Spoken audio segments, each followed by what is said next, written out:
¿Qué tal? Buenas noches. Buenas noches con todos los presentes. Se escucha y se ve bien, ¿correcto, Milton? Sí, sí se escucha bien y se ve. Excelente.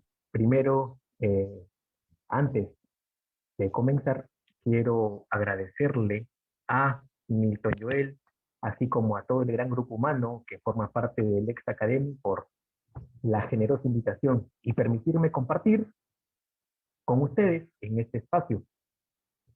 Aunado a ello, antes de comenzar, quiero dedicarle esta ponencia, esta clase a mi señor padre, Grimaldo Mesa. Papá, sé que detrás de esa pantalla me estás mirando, así que esta es una dedicatoria para ti. Bien, el tema que nos ha convocado el día de hoy son las etapas del proceso penal. Como verán, el proceso penal común que regula nuestro Código Procesal Penal del año 2004, dado mediante el Decreto Legislativo 957, consta de tres etapas, ¿no? Y antes de entrar al tema que se nos ha convocado, quiero, como es costumbre mía, quiero compartir dos ideas generales para que todos podamos aterrizar de manera idónea en el tema, ¿sí? La primera idea es la siguiente, que nuestro legislador realiza un cambio copernicano al pasar de un código de procedimientos penales, ¿no? Que se dice era inquisitivo a un código procesal penal del año 2004, ¿no?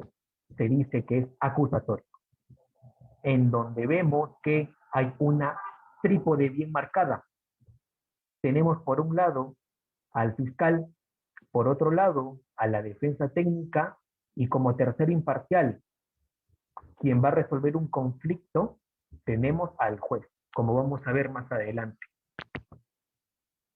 Segunda idea que quiero compartir con ustedes, que este proceso penal peruano, regulado en el, bueno, llamado aún nuevo Código Procesal Penal, consta de tres etapas.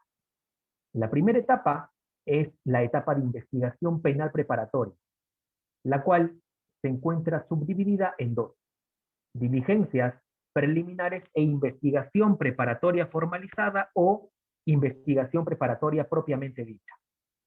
La segunda etapa es la etapa intermedia y la tercera etapa es la de juzgamiento o juicio oral.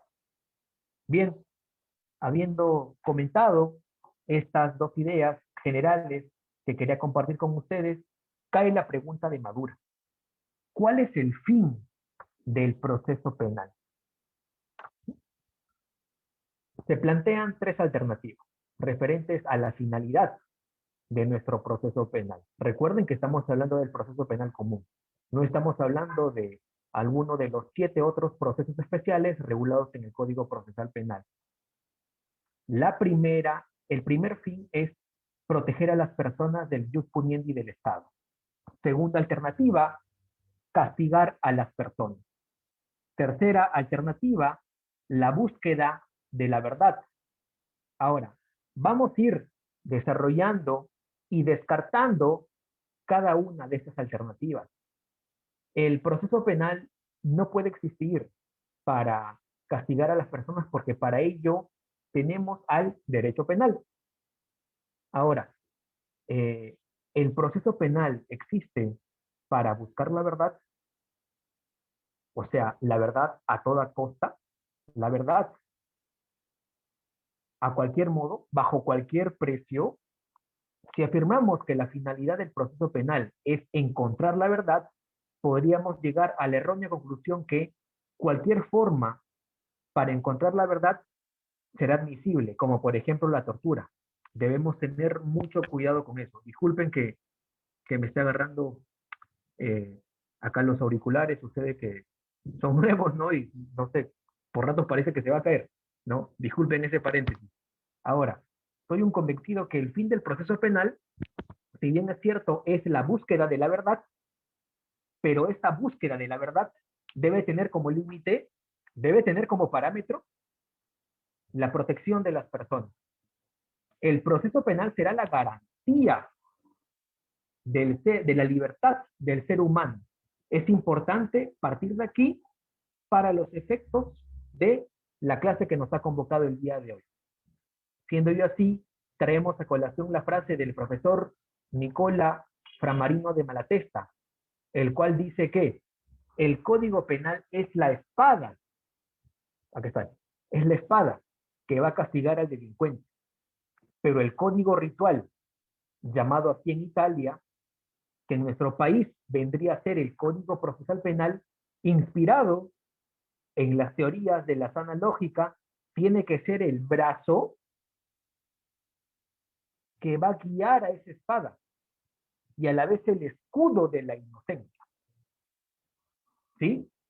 Y es importante mencionar también que el modelo procesal que predispone el Código Procesal Penal tiene como búsqueda, ¿no?, la coexistencia, el equilibrio que hemos buscado desde siempre entre la eficiencia, una labor eficiente de la Fiscalía, y la garantía.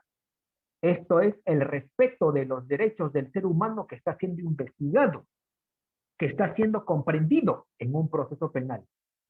¿Cómo es que inicia este proceso penal? Puede iniciar de tres formas. A través de una denuncia, en donde el ciudadano va de pie y formula, sea en sede policial o en sede fiscal del Ministerio Público, su denuncia. La segunda manera es de oficio, cuando, por ejemplo, la Fiscalía, por iniciativa propia, inicia la investigación. Cuando llega a su conocimiento la comisión de un presunto evento delictivo y él comienza a investigar. La tercera manera en cómo inicia un proceso penal es con el traslado de información al Ministerio Público. Por ejemplo, cuando los testigos mienten en la tercera etapa del proceso penal, esto es la etapa de juzgamiento. El juez se percata de ello y le remite copias certificadas al representante del Ministerio Público para que inicie con la investigación. Entonces, como lo hemos comentado, hay roles en este Código Procesal Penal. Vamos a ver que existe una división de roles. Vamos a tener a un fiscal, que es el director de la investigación, quien debe buscar las fuentes de prueba y los suficientes elementos de convicción para que se atribuya el delito que está investigando.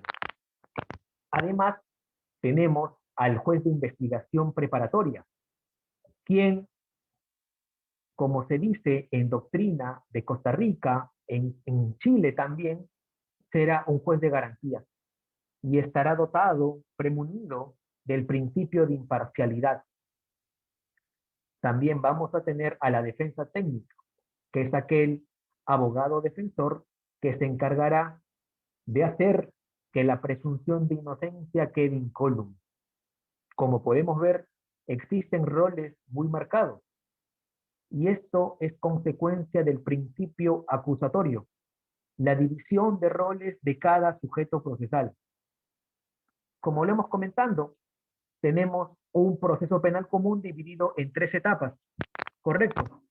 A continuación, ahora vamos a conversar, vamos a hablar, vamos a desarrollar la primera etapa de nuestro proceso penal, la cual es la de investigación preparatoria, que como lo comenté en el inicio de nuestra sesión, se subdivide en diligencias preliminares e investigación preparatoria formalizada.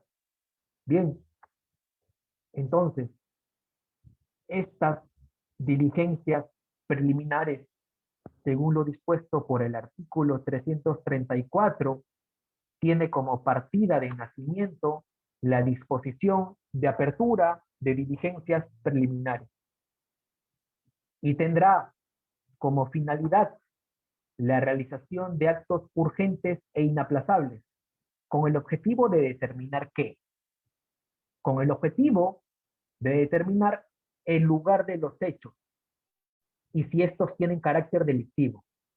Además, asegurar los elementos materiales de su comisión, así como individualizar a las personas involucradas en su comisión, incluyendo a los agraviados.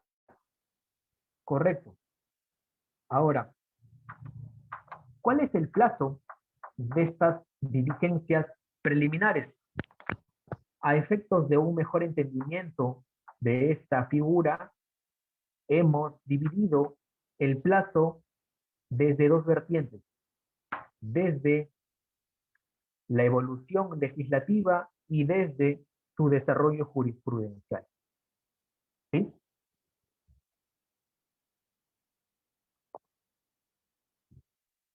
En cuanto a su evolución legislativa, la redacción original, la redacción primigenia del artículo 334 establecía un plazo de 20 días, ¿correcto? 20 días.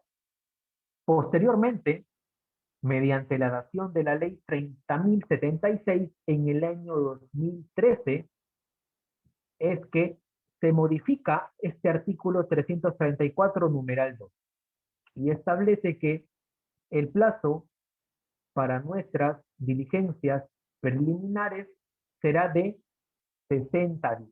Y al día de hoy, doctores, ustedes pueden cotejarlo en su código procesal penal y pueden ver que el plazo efectivamente es de 60 días. Vayamos a ver el desarrollo jurisprudencial. La Corte Suprema, a nivel del plazo de estas diligencias preliminares, ha tenido un desarrollo jurisprudencial importante. Por eso no nos permitíamos ser ajenos a ello. Vayamos a verlo. Pero antes, es de suma importancia comentar que existe un problema respecto al plazo. Y he allí la razón por la cual la Corte Suprema desarrolla jurisprudencialmente los plazos para los casos complejos y bajo el contexto de crimen organizado, como a continuación vamos a ver. Y es que el artículo 334, numeral 2, establecía, tiene una redacción muy singular, ya que establece que el fiscal podrá fijar un plazo distinto, ¿ok? Un plazo distinto. ¿Atendiendo a qué? Atendiendo a las características, circunstancias de los hechos objeto de investigación, así como a su complejidad. Y esa razón de esto, que la Corte Suprema se pronuncia. ¿Sí? Por ejemplo, tenemos, ustedes también manejan estas jurisprudencias, estoy seguro que las han leído, como tiene que ser, ¿no? Pero vamos a hacer esto a modo de refrescamiento de memoria. Tenemos la casación 2-2008, la libertad, la cual, palabras más, palabras menos, pone un tope máximo al tiempo de duración de la subetapa de diligencias preliminares. Además, tenemos la casación 66-2010-1, que determina cuándo es que inician nuestras diligencias preliminares.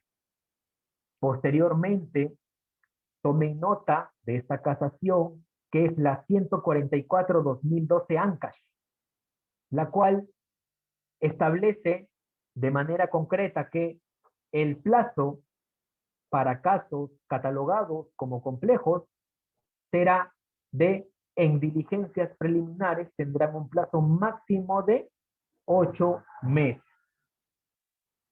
Ahora, nos preguntaremos, ¿y cuál es el plazo para investigar en los famosos casos etiquetados, mal etiquetados, por cierto, bajo el contexto de crimen organizado? Pues salió la casación 599-2018, el cual establece que el plazo para una investigación en el contexto de crimen organizado será de 36 meses. Es decir, en mis diligencias preliminares puedo investigar a un ser humano por 3 largos años, ¿no? Siendo yo así, a modo de recordar, tenemos casos simples, complejos y bajo el contexto de crimen organizado. Estamos, recuerden, en diligencias preliminares. Casos simples, 60 días. Casos complejos, 8 meses. Casos bajo el contexto de crimen, criminalidad organizada, 36 meses. Y vamos a poner aquí una primera nota a pie de página referente a los casos catalogados como simples, porque lamentablemente, y lo digo con mucho respeto y con altura académica, existe una mala costumbre de investigar por 120 días. A pesar que la norma es clara, establece 60 días, pero hay determinados despachos fiscales que aperturan investigación de carácter simple hasta por 120 días. Ahora, ¿cuáles son las posibilidades de la decisión fiscal al término de estas diligencias preliminares? El fiscal calificará la denuncia y determinará si es conveniente iniciar la investigación preparatoria formalizada o no. En este escenario, el fiscal posee una gama de opciones para decidir sobre el caso que ha llegado a sus manos. Puede optar por el archivo de la investigación. Esta es una opción válida con la que cuenta el fiscal. ¿Cuáles son los supuestos en los que procede? Cuando el hecho denunciado no es delito, cuando no es justiciable penalmente, cuando se presentan casos de extinción de responsabilidad penal. Aquí el fiscal puede archivar la investigación. ¿Y cuál será el documento que emitirá en un escenario así? Pues emitirá una disposición de archivo de la investigación, la cual se notificará al denunciado, al denunciante y al agraviado. Ahora, acá surge otra pregunta, y es que si somos víctimas, perjudicados, agraviados, ¿qué podemos hacer antes? Porque un eventual archivo de la investigación a nosotros como víctimas, vamos, no vamos a estar contentos con esa decisión. ¿Qué podemos hacer en ese escenario? Porque no vamos a estar contentos, insisto. A la persona que se le está siendo investigada y se archiva su investigación, excelente. Felicidad, alegría, muy bien. Pero al presunto agraviado, ¿qué mecanismo puede desplegar ante una situación así? Pues el Código Procesal Penal señala que puede formular, realizar una elevación de actuado. Ese es el nombre. Elevación de actuado. Ahora, no sé si hasta ahora, pero anteriormente, seguro en algunos distritos judiciales debe persistir esto, pero había un problema, y es que la ley orgánica del Ministerio Público establece que son 3 días para la elevación de actuados, mientras que el Código Procesal Penal establece que son 5 días. Y ahora, ¿qué es lo que el Tribunal Constitucional ha dicho sobre este tema? El TC, nuestro Tribunal Constitucional, está pronunciado y ha dicho, palabras más, palabras menos, que el Código Procesal Penal es el ente que regula el proceso penal común. Como él lo regula y él da las reglas, se tienen que aplicar las reglas del Código Procesal Penal.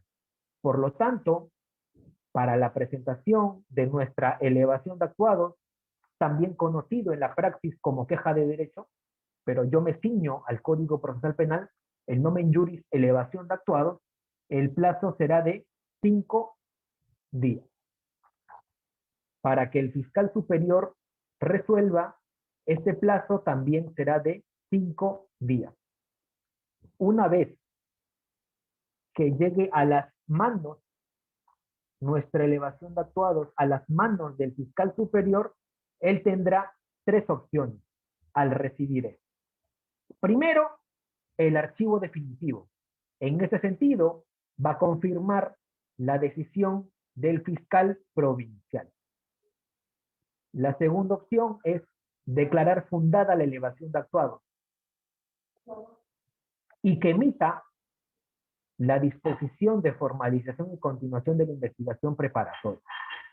Es decir, acá le está dando la razón al agraviado. Y la tercera alternativa es el proceda según corresponda. Aquí hay 2 escenarios. Primero, puede ordenar la realización de otros actos de investigación o puede declarar la nulidad del archivo en la medida que observe algún vicio. Otras de las opciones del fiscal al calificar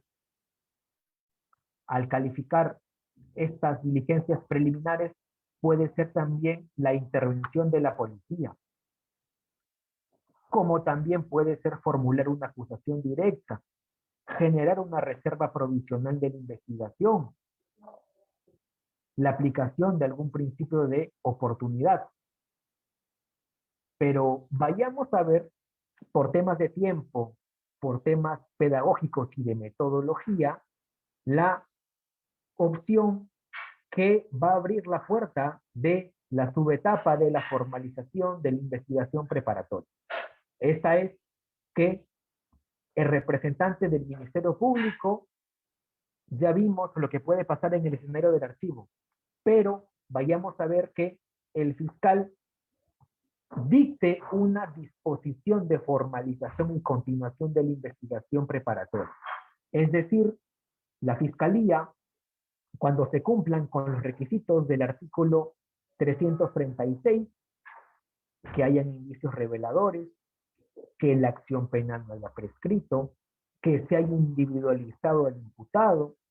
Una nota aquí también a pie de página. Recuerden que en diligencias preliminares se puede aperturar investigación contra los denominados LQRR, los que resulten responsables, pero para formalizar la investigación, el cual es un estándar más elevado, y como sus palabras, su mismo nombre lo dice, es más formal, se tiene necesariamente que haber individualizado al imputado, así como cumplir con los requisitos de procedibilidad. Esta disposición de formalización será comunicada al juez de investigación preparatoria. Y aquí quiero poner sobre el tapete otro tema también muy interesante, y es que en nuestro Código Procesal Penal se regula la comunicación de la disposición de formalización al juez. No hay un control de esta formalización, ¿correcto? Es decir, el fiscal al emitir su formalización, su disposición de formalización, se la comunicará al juez. Pero es prácticamente un acto meramente enunciativo. No hay un control sobre esta disposición de formalización por parte del juez. Ahora, tal como lo estamos viendo, la partida de nacimiento de esta investigación preparatoria formalizada será la disposición de formalización y continuación de la investigación preparatoria. ¿Sí? Correcto. Tiene sus requisitos de fondo: la existencia de un delito, que la acción penal no haya prescrito, que se haya individualizado al imputado, así como de forma. Esto es el nombre completo del imputado, los hechos y la tipificación específica correspondiente, así como, en la medida de lo posible, el nombre del agraviado y las diligencias que deban efectuarse. Ahora, ¿Cuál es la finalidad de esta investigación preparatoria formalizada? Pues es la búsqueda, acopio, recolección, reunión de los elementos de convicción, tanto de cargo y de descargo. Recuerden, doctores, que el fiscal se encuentra dotado, premunido del principio de objetividad. Esto quiere decir que también tiene que recolectar, tiene que acopiar elementos de descargo propuestos por la defensa. Esto con el propósito de que, ¿para qué el fiscal va a recolectar elementos de cargo como de descargo? Pues para tener un panorama integral del caso que está investigando. Para que esto, de manera global, de manera integral, de manera panorámica, le permita decidir si es que formula o no formula acusación.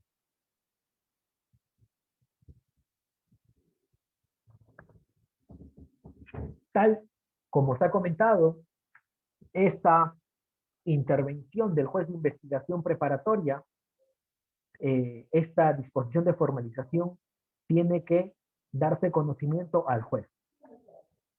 Y aquí ya no estamos como en el antiguo Código de Procedimientos Penales ante un juez instructor, sino estamos ante un juez de investigación preparatoria, quien también es un juez constitucional, es un juez de garantías dentro del proceso penal.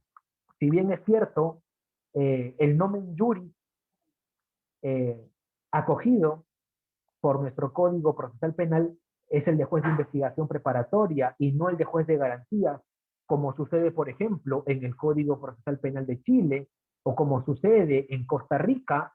No menos cierto es que este juez de investigación preparatoria también es un juez constitucional. ¿Por qué? Porque es un garante que se va a encargar de velar por la legalidad de los actos de investigación que realiza el fiscal y tendrá funciones como, por ejemplo, la de autorizar la constitución de las partes, la de pronunciarse sobre las medidas limitativas, la de dar cumplimiento a los plazos, así como la de tutelar los derechos fundamentales del imputado. Ahora, ¿cuáles son los efectos de la formalización de la investigación? Uno de ellos es la suspensión del plazo prescriptorio de la acción penal. Otro también muy importante es que el fiscal pierde la facultad de archivar la investigación sin intervención judicial. En diligencias preliminares, el fiscal podría archivar de manera autónoma, sin pedirle permiso a nadie. Aquí, si el fiscal desea archivar, lo que va a emitir es un requerimiento de sobreseimiento. Se va a convocar a una audiencia de control de sobreseimiento y el juez va a controlar la legalidad de ese requerimiento. Aquel va a ser un tema que vamos a ver en breve en la etapa intermedia, ¿sí? Además que se va a comunicar a la persona de la disposición de formalización de la investigación preparatoria. Ahora, ya hemos visto los plazos de las diligencias preliminares, pero nuestra subetapa de formalización de la investigación también tiene plazos.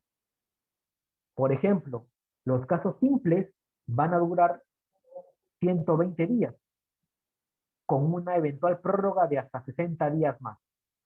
Para casos complejos, el plazo máximo será de 8 meses, con una prórroga también de 8 meses. Ahora, esta prórroga se va a dar siempre y cuando la Fiscalía emita una disposición de prórroga de la investigación preparatoria, la cual será debatida en una audiencia de prórroga de la investigación preparatoria. Bien, y para casos bajo el contexto de crimen organizado, el plazo será de 36 meses, con una prórroga también de hasta 36 meses más. Por supuesto que esta prórroga tiene que ser solicitada y tiene que llevarse a cabo una audiencia y se va a llevar un contradictorio. Y el juez sobre la base de los argumentos que escuche, va a decidir, va a tomar una decisión. Y es en esta prórroga de 36 meses que siempre lo he dicho, Milton también lo sabe, no tengo mis legítimas críticas contra este plazo porque lo considero excesivo. Y más aún con la casación 309-2015 Lima, la cual abre la puerta para solicitar una prórroga de la investigación preparatoria formalizada en casos de crimen organizado. Ya ha habido pronunciamientos a nivel de nuestro Tribunal Constitucional, como el caso Gleiser Katz, como el caso Chacón Málaga también, que genera un derrotero importante, por supuesto, en donde establece que los plazos largos de investigación generan inseguridad jurídica, ¿sí? Y además de eso, son vulneratorias al derecho a ser investigado en un plazo razonable. Y es decir, al estar investigando una persona en tus diligencias preliminares por 36 meses, 3 años, puedes investigarlo en la investigación preparatoria formalizada 36 meses más, es decir, 3 años. Ahí ya van 3 y 3, 6 años, con una eventual prórroga de 3 años más. Es decir, puedes investigar en el Perú, se puede investigar a una persona por 9 años, sin contar el plazo de duración de las etapas intermedias, el cual hoy en día existe un grave problema en relación a los plazos de nuestras etapas intermedias porque no tienen cuándo acabar, y sin contar también el plazo del juicio oral. Saquen allí, doctores, sus cuentas y verán del plazo excesivo en una investigación catalogada con el rótulo, catalogada con el signo, catalogada con la etiqueta de crimen organizado. Bien, vayamos a ver la conclusión de la investigación preparatoria.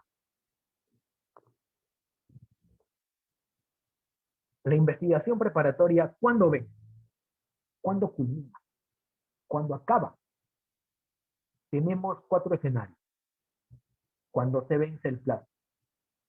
Segundo escenario, cuando el fiscal dicta la disposición de conclusión de la investigación preparatoria. Tercer escenario, cuando se le comunica al juez la conclusión de esta etapa. Cuarto escenario, cuando se notifica la disposición de conclusión de la investigación a las partes. Ahora, tenemos 2 pronunciamientos en relación a responder la pregunta a cuándo vence nuestra investigación preparatoria. Por un lado, tenemos la casación 613-2015 la cual establece que la investigación preparatoria finaliza cuando se dicta la disposición de conclusión de la investigación preparatoria. Con esta, el fiscal pone fin a la investigación y tendrá 15 días para casos simples y 30 días para casos complejos o de crimen organizado para poder tomar una decisión. Y esas decisiones pueden materializarse en 3 caminos o en 3 documentos.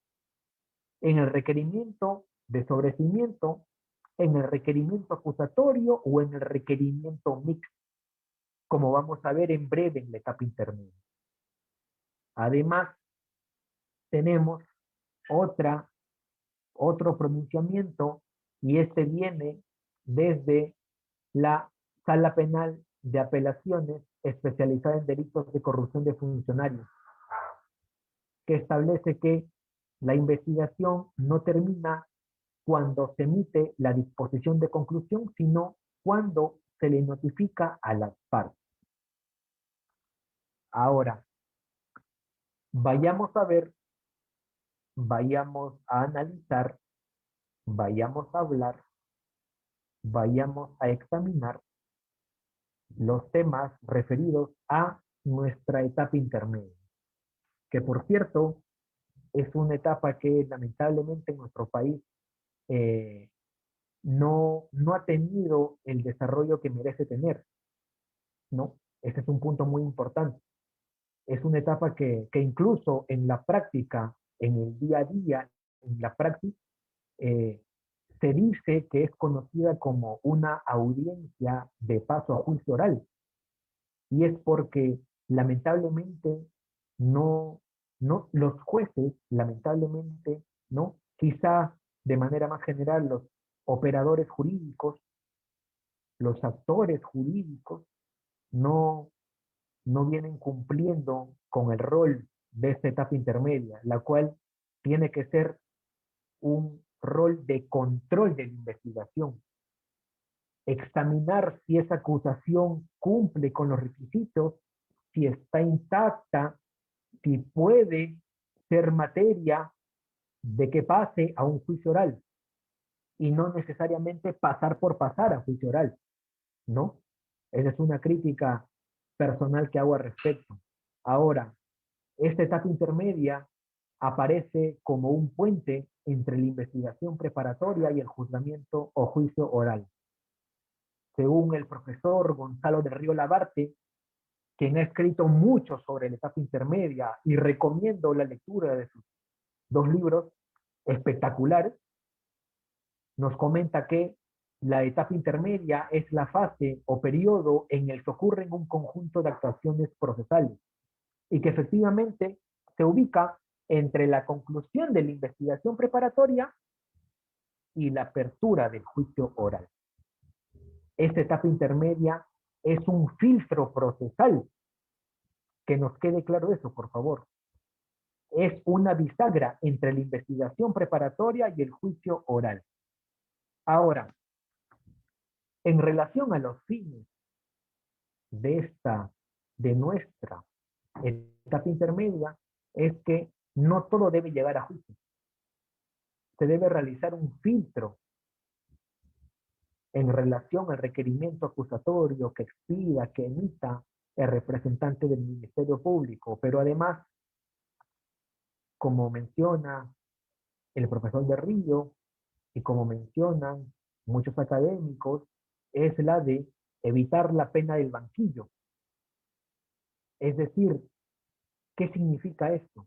Es cuando se hace sufrir no solo a los responsables, sino a todos los imputados en general para saber si son culpables o inocentes, ¿no? Someter al imputado a la pena del banquillo a sabiendas que una sentencia condenatoria es de imposible consecución, atenta contra el derecho al debido proceso. Que nos quede muy claro es quién es el sujeto procesal competente en esta etapa intermedia. Pues nuestro Código Procesal Penal, según lo dispuesto en el artículo 29, numeral 4, le encarga la conducción de la etapa intermedia al juez de la investigación preparatoria, quien, como lo he comentado anteriormente, viene a ser un juez de garantía. Correcto. Ahora, como lo hemos dicho, anteriormente, la etapa intermedia comienza con la emisión de la disposición de conclusión de la investigación preparatoria, según lo cual el representante del Ministerio Público tiene que decidir el plazo de 15 días para casos simples y 30 días para casos catalogados como complejos o de crimen organizado.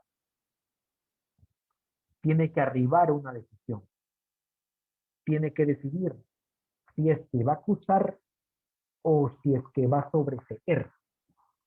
Es decir, va a ser una especie de archivo judicializado, ¿no? Ya no nos va a llevar a juicio oral. Y es que vamos a detenernos en las tres posibilidades que emanan de esta etapa intermedia. Vamos a ver la primera.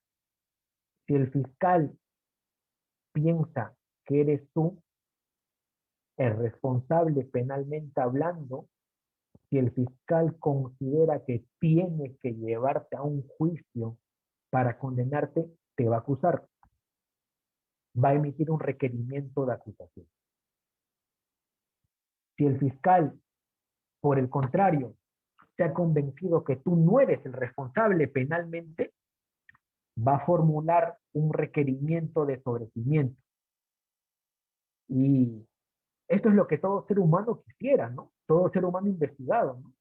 Que después de un largo tiempo de investigación se le sobresea su caso. Esa es la segunda opción. La tercera alternativa es que el fiscal puede emitir un requerimiento mixto, en donde va a sobreseer a algunas personas y va a acusar a otras. Puede ser incluso que a una persona se le acuse por el delito A y por el delito B y C se sobresea. Ahora,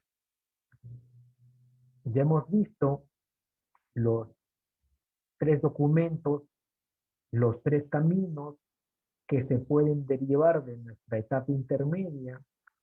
Así que pasemos a ver ahora a la figura del sobreseimiento, el cual es un acto postulatorio del fiscal en donde solicita al juez que se archive la investigación, pero tiene la peculiaridad, estimados, apreciados doctores, que esta este sobreseimiento tiene que estar debidamente encuadrado en alguna de las causales que se encuentran catalogadas en el artículo 344, numeral 2 de nuestro Código Procesal Penal, como por ejemplo, que el hecho objeto de la causa no se realizó o no puede atribuírsele al imputado, como por ejemplo, que el hecho imputado no es típico,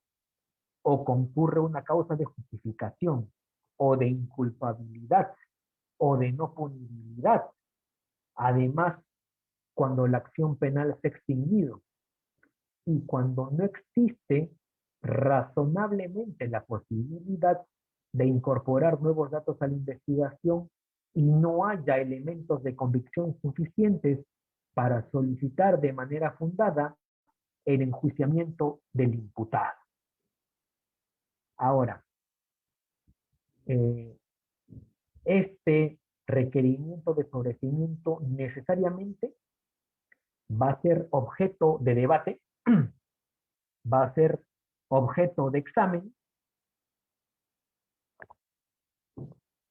va a ser objeto de debate en una audiencia de control de sobreseimiento.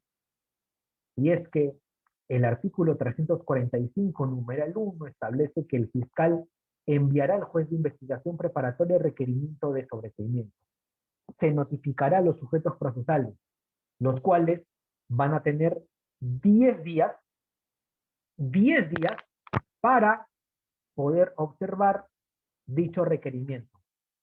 Ahora, se pueden oponer, se pueden allanar o incluso pueden solicitar actos de investigación adicional, lo que se conoce como investigación suplementaria. Antes de entrar a las posibilidades en el camino del sobreseimiento, se cae la pregunta de Madura. ¿Quiénes se van a allanar? Pues definitivamente el imputado se va a allanar, ¿no? Va a estar contento con su sobreseimiento. Pero para ello, de manera diligente, recomiendo que una vez recibido tu sobreseimiento, presentes un escrito de ampliación de argumentos del sobreseimiento para que también llegue a las manos del juez.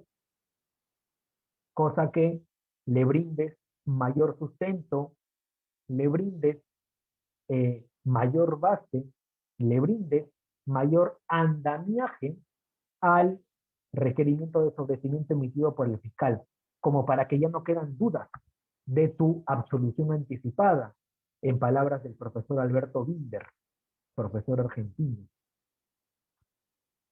Y ahora se genera otra pregunta. ¿Quiénes se van a oponer a este requerimiento de sobreseimiento? ¿Quiénes no van a estar de acuerdo? Los sujetos procesales que no van a estar de acuerdo definitivamente son el agraviado y el actor civil. ¿Y ellos qué pueden hacer? Vamos a verlo a continuación. Vamos a verlo a continuación, pero antes quisiera comentar aquí otra nota a pie de página, y es que los artículos que regulan el sobreseimiento no le brindan, o mejor dicho, no establecen un proceso mediante el cual el fiscal superior tenga que decidir en el sentido de celebrarse un, como diría el profesor Gonzalo de Río Labarte, un procedimiento contradictorio específico. ¿A qué nos referimos con eso? A lo siguiente. Se establece que se emite el requerimiento de sobreseimiento. El juez corre traslado de este requerimiento de sobreseimiento.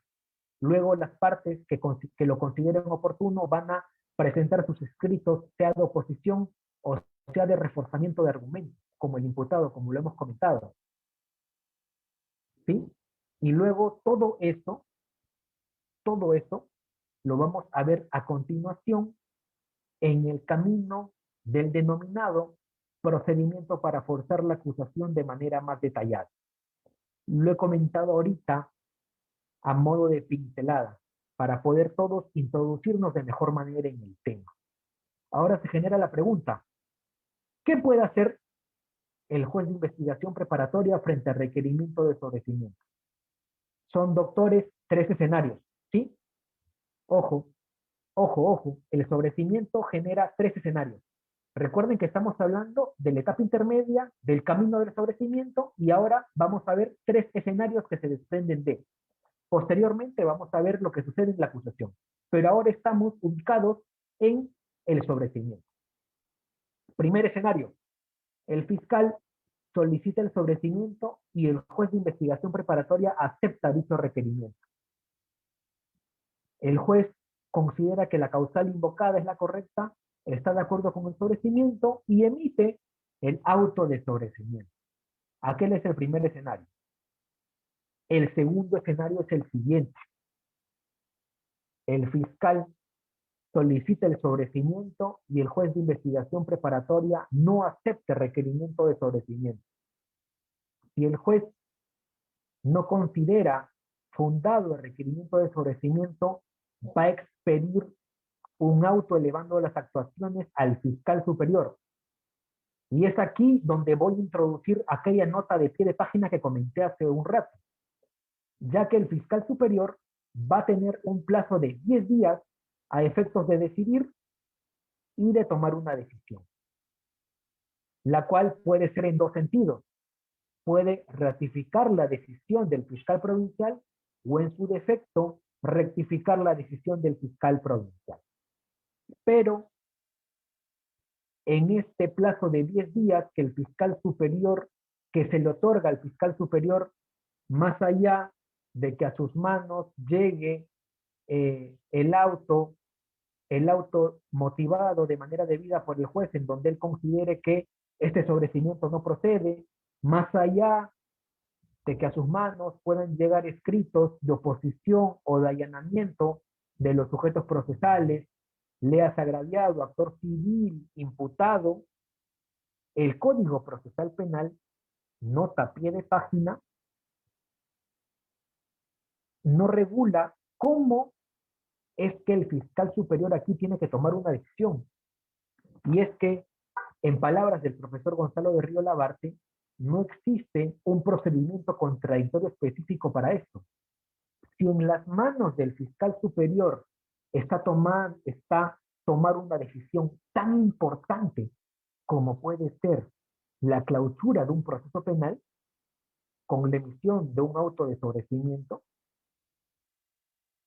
¿por qué no se ha establecido en el Código Procesal Penal una especie de procedimiento contradictorio específico, en donde el fiscal, vamos, esta es una diligencia a nivel de fiscalía, no a nivel del juez.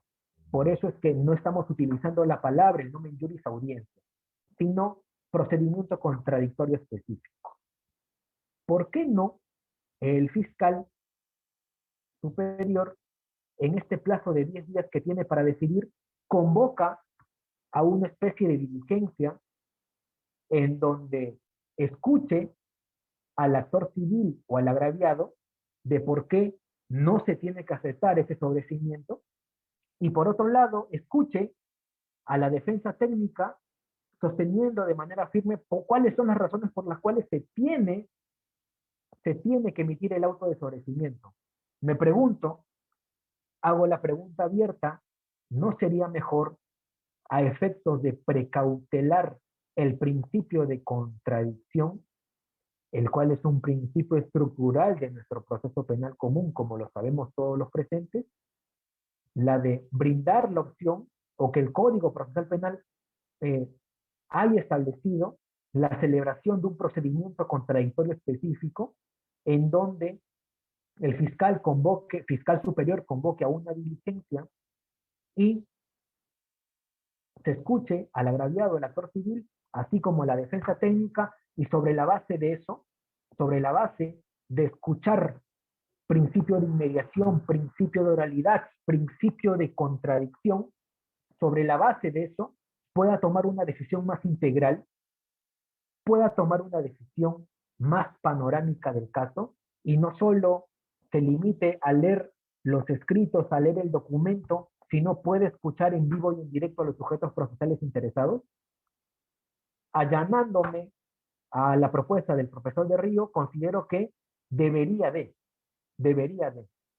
¿no? La celebración de un procedimiento contradictorio específico para que se ríe una decisión. Bien, habiendo comentado este necesario pie de página, el fiscal superior tiene dos opciones. Puede ratificar la decisión del fiscal provincial en requerir el sobreseimiento. Al ratificarlo, el juez de manera inmediata tiene que dictar el auto de sobreseimiento y o en su defecto va a rectificar la solicitud del fiscal provincial. ¿Sí? El fiscal superior va a rectificar la solicitud del fiscal provincial, en donde el fiscal superior le va a agradecer al juez: tú no estás de acuerdo con este sobreseimiento, gracias por avisarme, yo tampoco estoy de acuerdo con ese sobreseimiento. Por lo tanto, al ocurrir esto, el fiscal superior va a ordenar a otro fiscal para que formule acusación. Y esta figura es conocida en doctrina como el procedimiento para forzar la acusación, o como se conoce en Chile también, como el forzamiento de la acusación, conocido también como el control jerárquico, como la acusación bajo el imperio de la ley, o también, como estipula el profesor Iberico, como la discrepancia. Y este consiste en que el fiscal superior va a ordenar a otro fiscal provincial a que acuse, porque esta es una conclusión a la que ha arribado el fiscal superior. Vayamos a ver ahora el tercer y el último escenario que se desprende del sobreseimiento. El juez de investigación preparatoria recibe el sobreseimiento, pero en el plazo estipulado de 10 días, el agraviado o el actor civil en su caso se opone y en su escrito solicita de manera motivada la realización de una investigación suplementaria, indicando también los actos de investigación que considera que tienen que realizarse, cumpliendo con las exigencias, con los estándares de pertinencia, conducencia, utilidad, y ya, si ustedes lo tienen por bien, también licitud, para pasar esa valla, para pasar ese filtro. El juez hará un análisis de esto y podrá dictar la realización de la investigación suplementaria. Pero en el escenario que dicte esta investigación suplementaria, tendrá que hacerlo ciñéndose a los actos de investigación motivados que le haya solicitado el agraviado o el actor civil. Ahora, aquí varios puntos, varias notas a pie de página.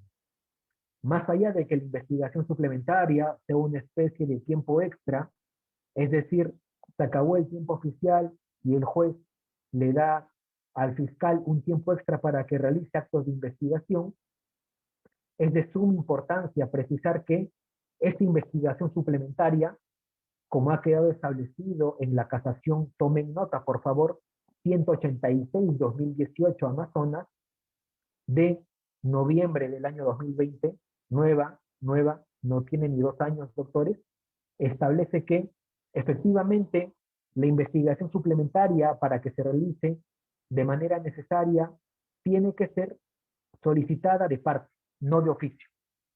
Tiene que ser solicitada de parte. Además, los actos de investigación que encomiende realizar el juez tienen que delimitarse a los actos fundamentados, solicitados por el agraviado o el actor civil. Si el agraviado solicita el acto de investigación A, B y C, el juez puede otorgar la realización de esos 3 actos de investigación o 1 o 2. No puede otorgar más. No puede hacer eso. Y el fiscal, cuando se le encomiende realizar esta investigación suplementaria, tiene que delimitarse a los actos de investigación que se le hayan encomendado. Señor fiscal, usted va a realizar los actos de investigación A, B y C. El fiscal no puede realizar actos de investigación D, E, F, J, H, I. No. Tiene que delimitarse a los actos de investigación debidamente fundamentados y encomendados por el juez de investigación preparatoria, previamente habiendo sido solicitado por el agraviado o el actor civil. Y un detalle también importante aquí es que seguro se preguntan, ¿cuál es el plazo de la investigación suplementaria? Y es que el Código Procesal Penal no regula un plazo para esta institución. Y yo considero que este plazo tiene que no estar sujeto a, como hemos visto anteriormente, casos simples, casos complejos, casos bajo el contexto del crimen organizado, no. Es un plazo que tiene que ser de manera exclusiva y de manera excluyente sobre la base de los actos de investigación que se encomiende realizar. Si son 2 actos de investigación, el plazo de la investigación suplementaria tiene que estar delimitado sobre la base de esos actos de investigación. Es decir, el plazo de nuestra investigación suplementaria va a estar en función, va a estar en razón, va a girar en el sentido de los actos de investigación que se realicen. Eso va a depender de cada caso concreto. Bien, ahora, pasemos a ver, ya habiendo examinado a detalle el sobreseimiento, pasemos a ver la acusación. ¿Cuáles son los requisitos de la acusación? La acusación, más allá de que sea motivada y según lo dispuesto por el artículo 349 del Código, tiene que tener los datos que sirvan para identificar al imputado. Tiene que tener la relación clara y precisa del hecho o hechos que se atribuyen al imputado, como pueden ser las circunstancias precedentes, concomitantes y posteriores.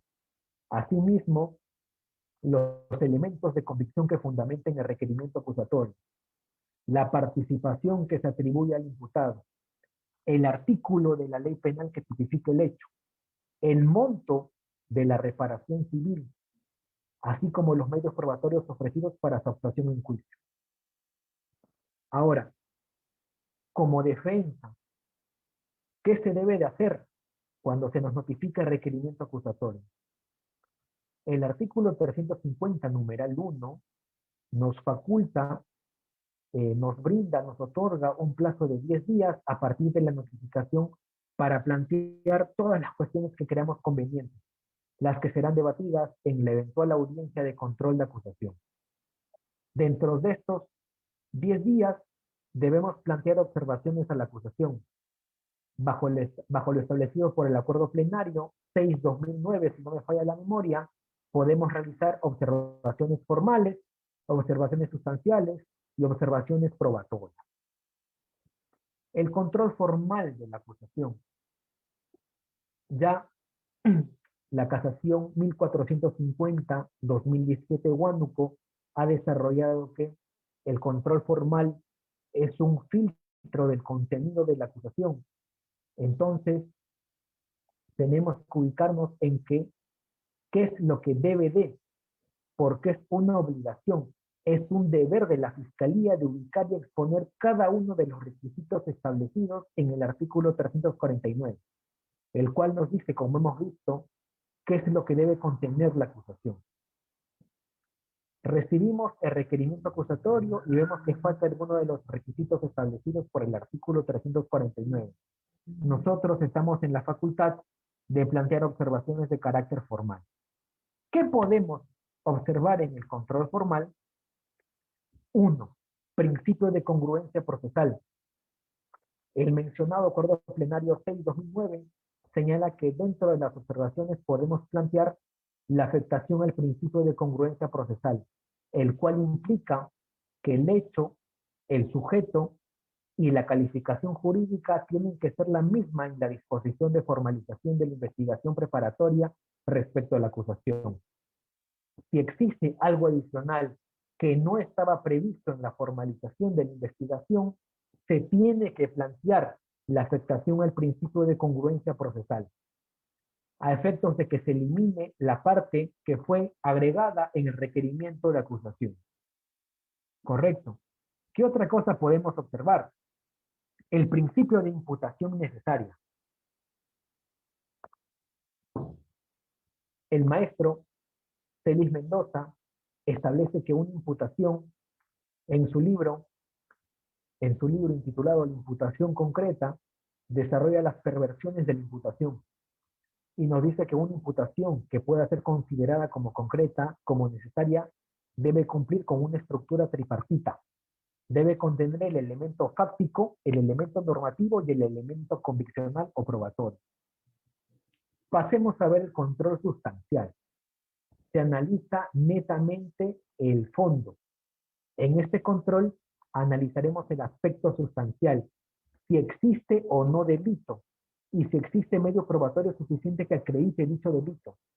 Siendo yo así, en nuestras observaciones de carácter formal, de acuerdo al caso concreto, podemos plantear, podemos solicitar, ya ahora en postura de defensa, podemos solicitar en nuestro escrito de observaciones el sobreseimiento, el cual debe de estar encuadrado dentro del artículo 344, numeral 2 del Código Procesal Penal, con las causales que anteriormente ya hemos explicado en el sobreseimiento.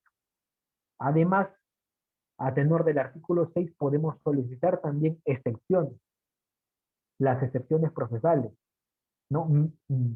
El, vamos, el eminente medio de defensa técnico. Además, podemos solicitar el control probatorio, es decir, controlar los medios probatorios ofrecidos por el fiscal, a efectos de que cumplan con los estándares de la prueba, esto es, cumplan con los criterios de pertinencia, conducencia, utilidad y licitud. A pesar que en doctrina no se conozca con el nombre de control probatorio, considero que este vendría a ser un tercer nivel de control. Y en este tercer nivel de control podemos hacer dos cosas. Uno, incorporar medios probatorios y dos, oponernos a los medios probatorios ofrecidos, propuestos por la Fiscalía. ¿A qué nos referimos con la incorporación de medios probatorios? Que los medios probatorios con los que vamos a sustentar nuestra teoría del caso deben cumplir con los estándares de pertinencia, conducencia, utilidad, licitud y además, un criterio también importante, subráyanlo por favor, deben de cumplir con el principio de preclusión procesal, es decir, deben de ser oportunos. Debemos de ofrecerlos dentro del plazo de 10 días, porque si no vamos a tener complicaciones. Además, debemos oponernos a los medios probatorios propuestos por la Fiscalía. En las observaciones que formulemos a la acusación, nos podemos oponer a los medios probatorios ofrecidos por el representante del Ministerio Público, cuando estos, por ejemplo, sean impertinentes, inconducentes, no útiles, ilícitos, así como no sean oportunos. Ahora, un tema fundamental, también a modo de pie de página, es que Las oposiciones que realicemos a los medios probatorios ofrecidos por el representante del Ministerio Público no tienen que ser de manera general. No, tiene que ser desarrollado medio probatorio por medio probatorio, señalando de manera clara y detallada la impertinencia, inconducencia o el por qué no es útil, ¿sí? De manera detallada, de manera específica. No hacer las cosas, no realizarlo eh, al globazo, no realizarlo de manera general, sino de manera específica, uno por uno. ¿Cuándo culmina la etapa intermedia? Una vez que no haya más que discutir, es decir, todo esté saneado, la etapa intermedia puede culminar con un auto de sobreseimiento o con un auto de enjuiciamiento. Y nos vamos a detener en este camino, en la emisión de un auto de enjuiciamiento. Y es decir, más allá de que sea una resolución que no es recurrible, a tenor del artículo 353, debe de contener el nombre de los imputados y agraviados, la narración de los hechos y la calificación jurídica, los medios probatorios admitidos, así como en el escenario que existan las partes constituidas en la causa, la reparación civil solicitada, así como la pena solicitada. Recuerden que cuando hablamos de pena, no solo hablamos de una eventual pena privativa de libertad, también, como diría el profesor, el maestro Luis Alejandro Ishi Mesa, tenemos que hablar también, como buenos representantes del Ministerio Público, de la inhabilitación y de la pena de días multa. E inhabilitación asterisco, por favor, en caso corresponda. Ahora, con la emisión de este auto se da por concluida la etapa intermedia y pasamos a la etapa de juzgamiento, el cual, aquel auto de enjuiciamiento es el contenido definitivo de todo lo que aconteció a nivel de etapa intermedia. Aquel auto determina que el caso debe de ir a juicio oral. Ahora, doctores, teníamos una hora, pero ya nos hemos pasado 10 minutos. En la medida de lo posible vamos a tratar de ser lo más, eh, lo más consistentes, lo más precisos en relación a esta tercera etapa de juicio, que como sabrán, no esta iba a ser una clase, una especie de clase, vamos, con ideas generales, ¿no? Con pincelazos, ¿no? A modo general, ¿no? Porque hablar de las tres etapas a profundidad en una hora académica nos iba a quedar corto. Por eso es que ahora en juicio vamos a tratar de ser lo más resumido posible. Este juicio oral viene a ser la etapa más importante de nuestro proceso penal, conocida como la etapa estelar de nuestro proceso penal, en donde se van a desarrollar las pruebas que han sido admitidas.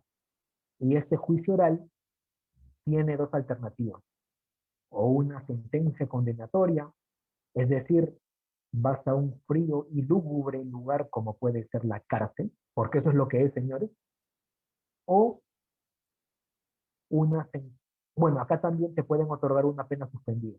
Y el segundo camino es una sentencia absolutoria, ¿sí? Ahora, ¿cuáles son los principios?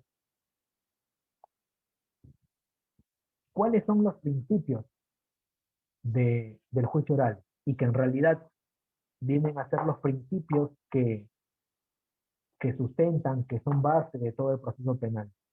Tenemos la oralidad, que implica que los sujetos procesales se expresan a través de la palabra, argumentan sobre cada una de las pretensiones que plantean. Además tenemos el principio de inmediación, el cual implica la relación de contacto directo que existe entre los sujetos procesales y el juez. También tenemos a la publicidad en una sola frase, como diría mi maestro Juan Carlos Portugal Sánchez, el juicio a puerta abierta, en donde la opinión pública juzga a sus jueces, al fiscal, al ciudadano, a la defensa, juzgue en perspectiva del juicio para poder optimizar un mejor desarrollo del mismo. Tenemos también el principio de contradicción, el cual implica la confrontación, el debate, la tensión entre diferentes pretensiones. Además, tenemos a la concentración, el que nos dice que las sesiones de audiencia se deben de realizar lo más cercanas, lo más próximas entre sí. ¿Quiénes son los actores, los sujetos procesales que participan? Tenemos al juez como tercero imparcial que conduce el juicio. Recuerden, doctores, que en investigación y en etapa intermedia teníamos un juez de investigación preparatorio, juez conocido en doctrina como juez de garantía. Aquí en juicio tenemos a un juez, ¿sí? A un juez penal. Juez penal unipersonal de juzgamiento, si la pena propuesta por el fiscal no supera los 6 años, y si la pena supera los 6 años, quien desarrolla será el juez penal colegiado. Juez penal colegiado de juzgamiento compuesto por 3 jueces. También tenemos al fiscal, quien se encargará de acusar y de proponer una tesis de responsabilidad penal, y por otro lado vamos a tener a la defensa técnica, quien, contrario a censo, va a proponer una antítesis, en donde va a sostener la inocencia.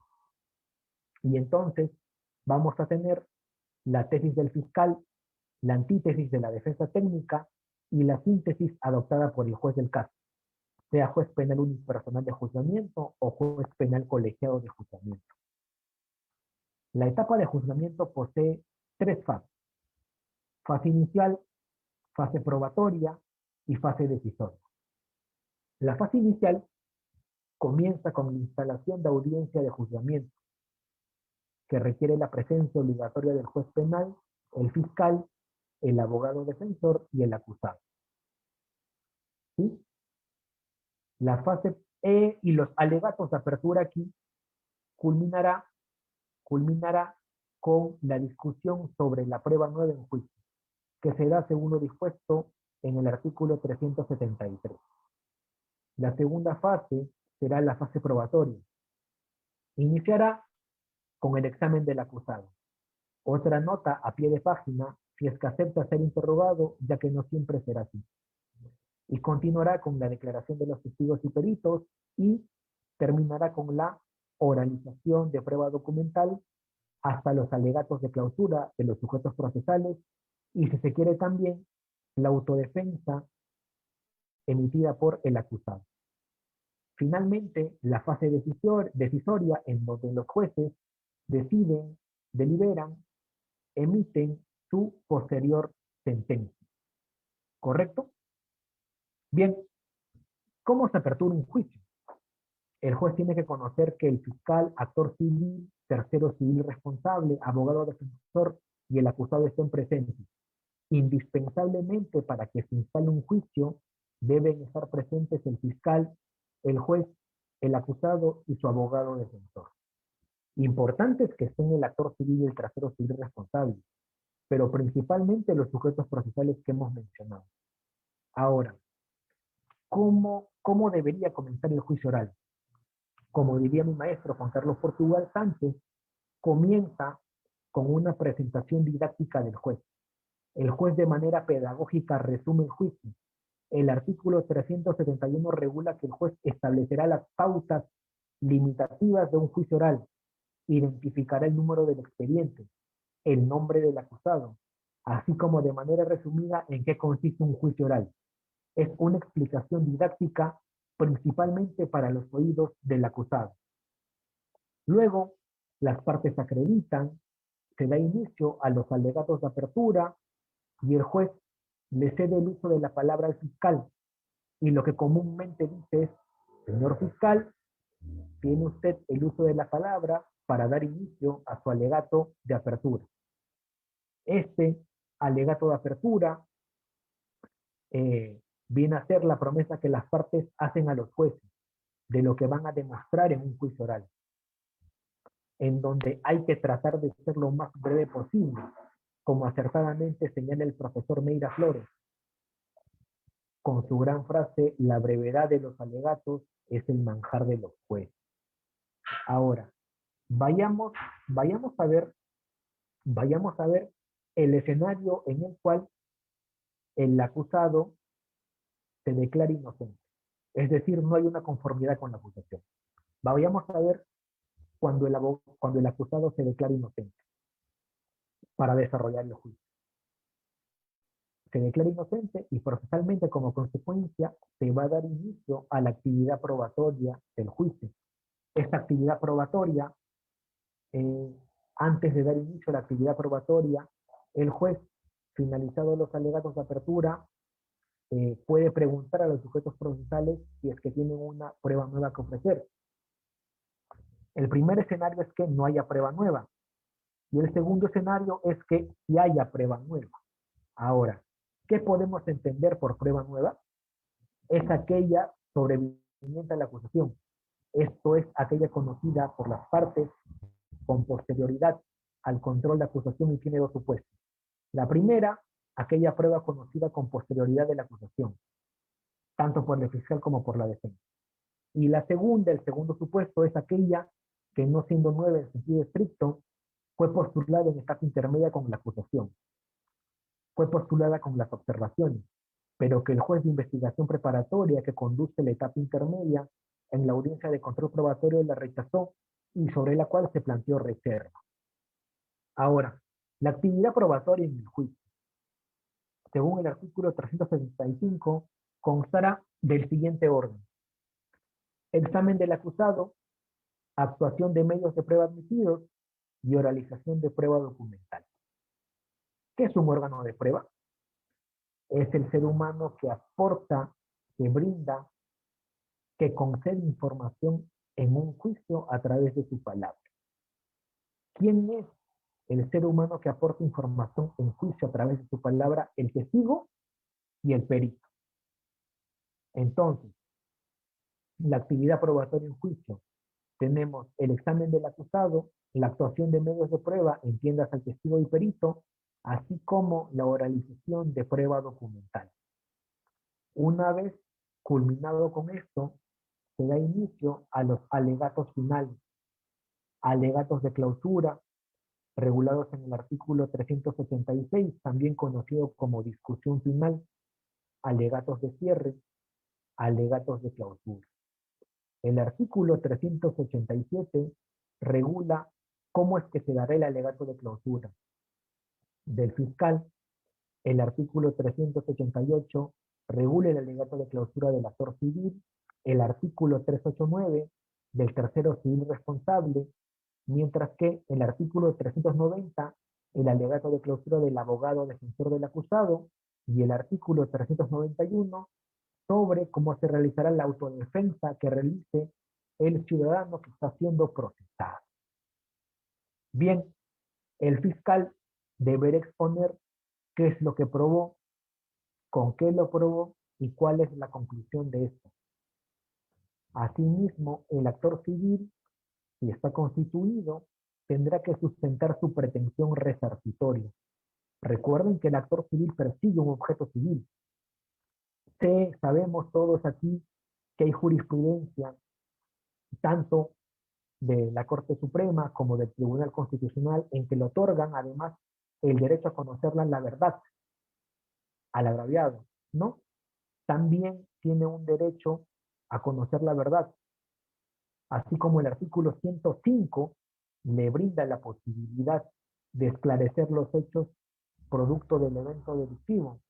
Pero recuerden que el actor civil persigue una pretensión resarcitoria y por supuesto que puede coadyuvar al fiscal en el esclarecimiento de los hechos.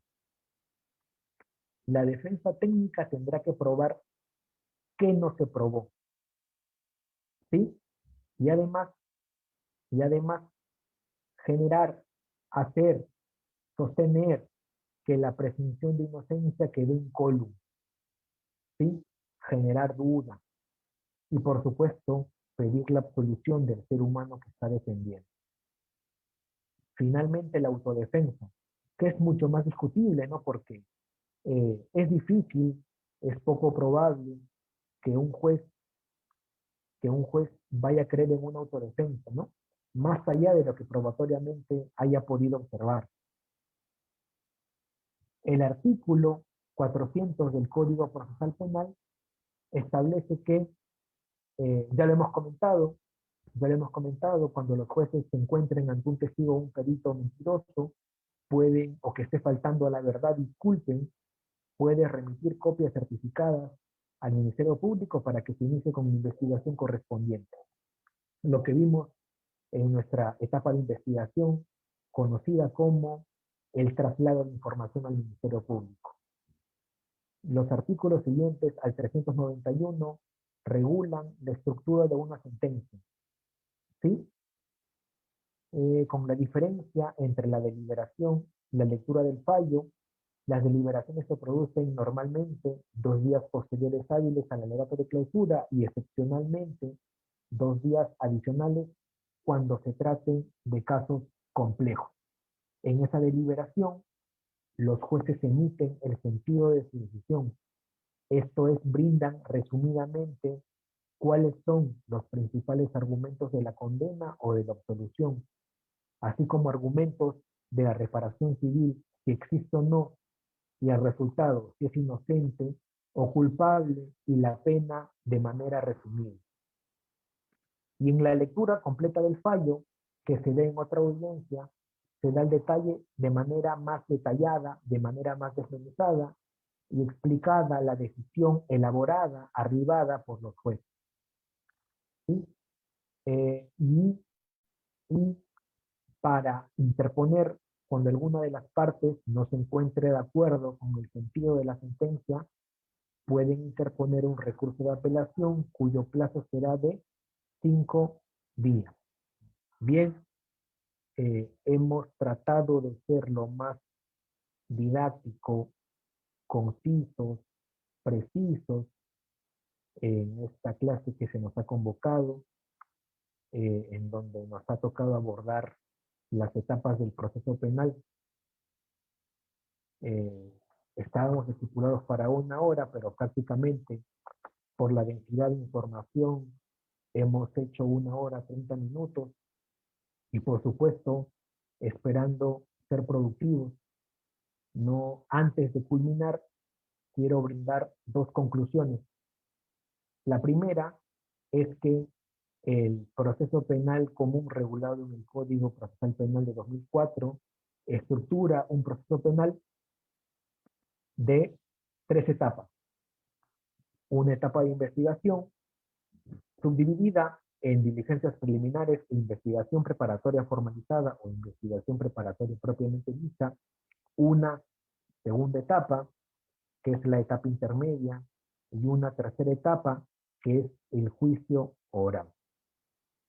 Y la segunda conclusión es la del cambio, el cambio que existió, el cambio de paradigma, el cambio copernicano entre el Código Procesal Penal, entre el proceso penal del Código de Procedimientos Penales de 1940 y el Código Procesal Penal del año 2004, nuestro actual código. Bien, la clase ha culminado, quedo atento a los comentarios, aportes, inquietudes que ustedes puedan tener para poder, para poder continuar. Muchas gracias. Doctor, disculpe, por favor, una sola pregunta. ¿Cuánto tiempo, cuántos días hay desde la audiencia de control de acusación hasta el auto de enjuiciamiento? ¿Cuál es el plazo? Y del auto de enjuiciamiento hasta el juicio oral. Nada más. Gracias.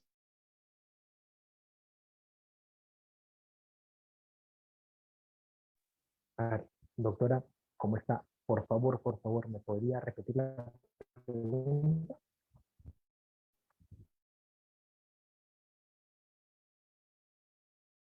Sí, doctor. Le preguntaba, ¿cuál es el plazo? ¿Cuál es el plazo para que salga el auto de enjuiciamiento desde la audiencia de control de acusación? Y luego del auto de enjuiciamiento, ¿cuál es el plazo para que salga, para que inicie el juicio oral? Nada más.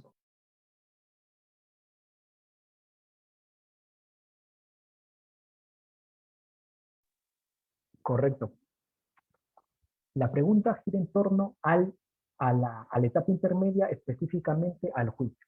Vayamos a ver lo que regula nuestro Código Procesal Penal en relación a la acusación. No sin antes comentar que, tal como, tal como hice saber en el transcurso de nuestra clase, efectivamente, lamentablemente las etapas intermedias no tienen un plazo, no tienen un plazo, no tienen un plazo de duración. Aquella es una de las razones por las cuales las etapas intermedias están durando mucho tiempo en nuestro país. Y efectivamente, como comenta la doctora aquí intervenido, hay allí, hay allí, hay allí una legítima duda en relación al plazo. Efectivamente, tenemos que, eh, para empezar, recuerden que el fiscal en etapa intermedia puede decidir por una acusación o por un sobreseimiento, así como por un requerimiento mixto. Tiene esas tres opciones. Posteriormente, en el escenario de estar ante la acusación, estamos ante la acusación, ¿correcto? Muy bien. En ese escenario, la acusación será notificada a los sujetos procesales y podremos generar nuestras observaciones en el plazo de 10 días. ¿Sí? En el plazo de 10 días. Ahora, luego de esto, se lleva a cabo la audiencia de control de acusación. Se hacen las observaciones formales, se hacen las observaciones sustanciales, se hacen las observaciones de carácter probatorio.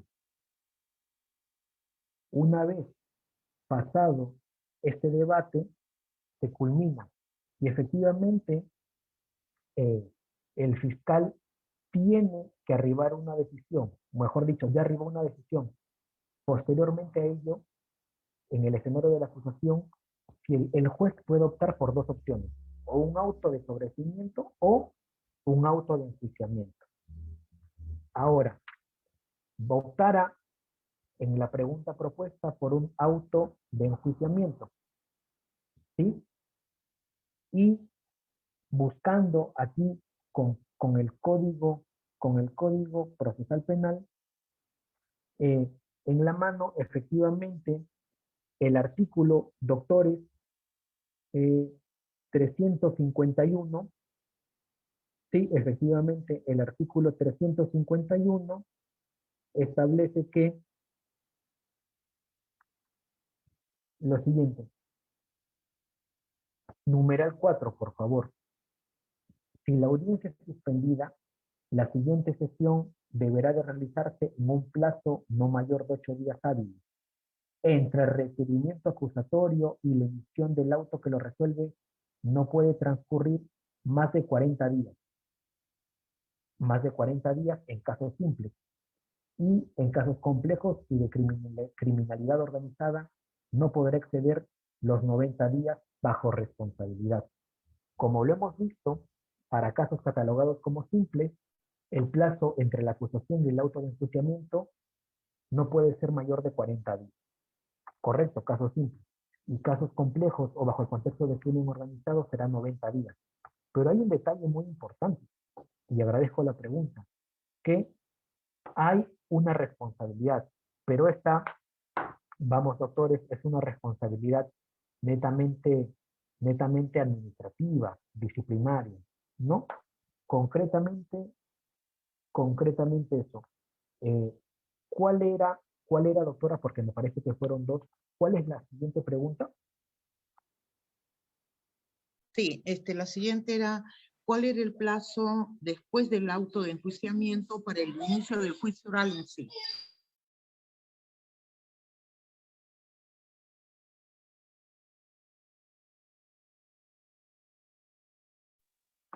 Gracias, doctora. A efectos de responder la pregunta, ¿no? De manera integral, vayamos también, por favor, al artículo 354 de nuestro Código Procesal Penal, el cual en el numeral 1 establece lo siguiente.